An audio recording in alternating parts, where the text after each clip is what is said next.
Urea ये colourless toxic substance है जो कि जहरीला होता है। ये जहरीला इसलिए माना जाता है क्योंकि इसके बढ़ने पर न सिर्फ आपको किडनी में खराबी की संभावना बढ़ जाती है बल्कि आपको शरीर में और भी कई सारी दिक्कतें होने लगती हैं। आज हम आपको अपने best kidney diet channel stop kidney dialysis में इस बात की जानकारी देंगे कि कैसे यूरिया को कम करने पर डायलिसिस की जरूरत नहीं पड़ती। तो चलिए जानते हैं। जब किसी के शरीर में यूरिया बढ़ने लगता है तो इससे किडनी के काम करने की क्षमता कम हो जाती है। इसके बाद शरीर से टॉक्सिन यानी कि शरीर में जमा गंदगी बाहर नहीं निकल पाती और इसके कारण शरीर में इंफेक्शन फैलने लगता है, जिसके लिए आपको डायलिसिस जैसे आर्टिफिशियल प्रोसेस की जरूरत होती है।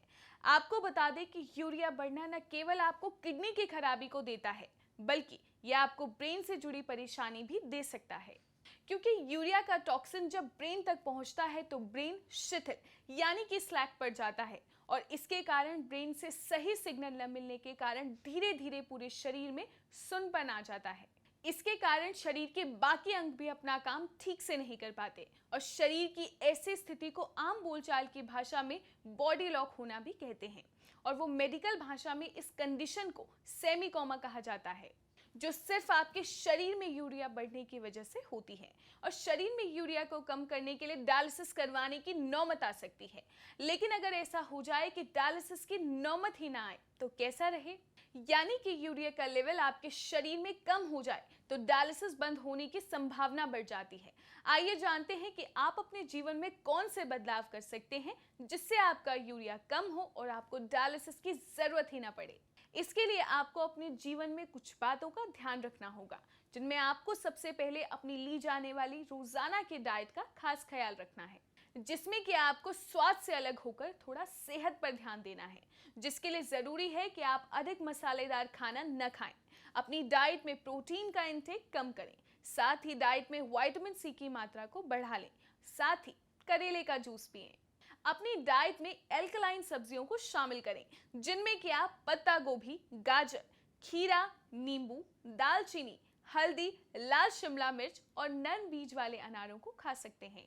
भरपूर मात्रा में पानी पिएं ताकि आपके शरीर में पानी की कमी ना आए और आपकी किडनी भी ठीक से काम करे, क्योंकि जब आपकी किडनी ठीक से काम करती है तो इससे आपके शरीर में यूरिया का स्तर भी सामान्य बना रहता है।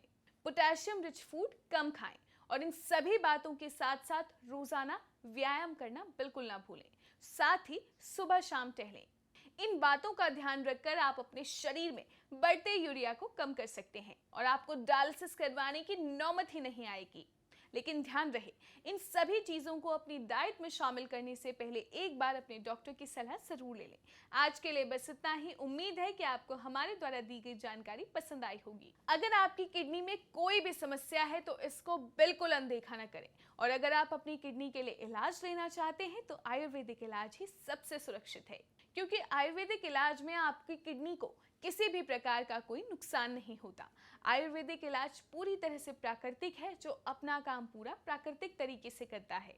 अगर आप अपनी किडनी के लिए सबसे अच्छा आयुर्वेदिक उपचार चाहते हैं तो इसके लिए आप कर्मा आयुर्वेदा से संपर्क कर सकते हैं।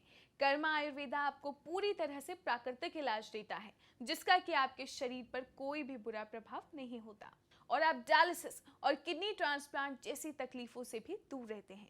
अगर आप किडनी से जुड़ी किसी भी परेशानी में हैं और एक अच्छा और बेहतर उपाय चाहते हैं तो कर्मा आयुर्वेदा से संपर्क कर सकते हैं। तो आज के लिए बस इतना ही। हम आपसे फिर मिलेंगे एक नए वीडियो में। तब तक के लिए अपना ख्याल रखें, हेल्दी रहें। नमस्कार।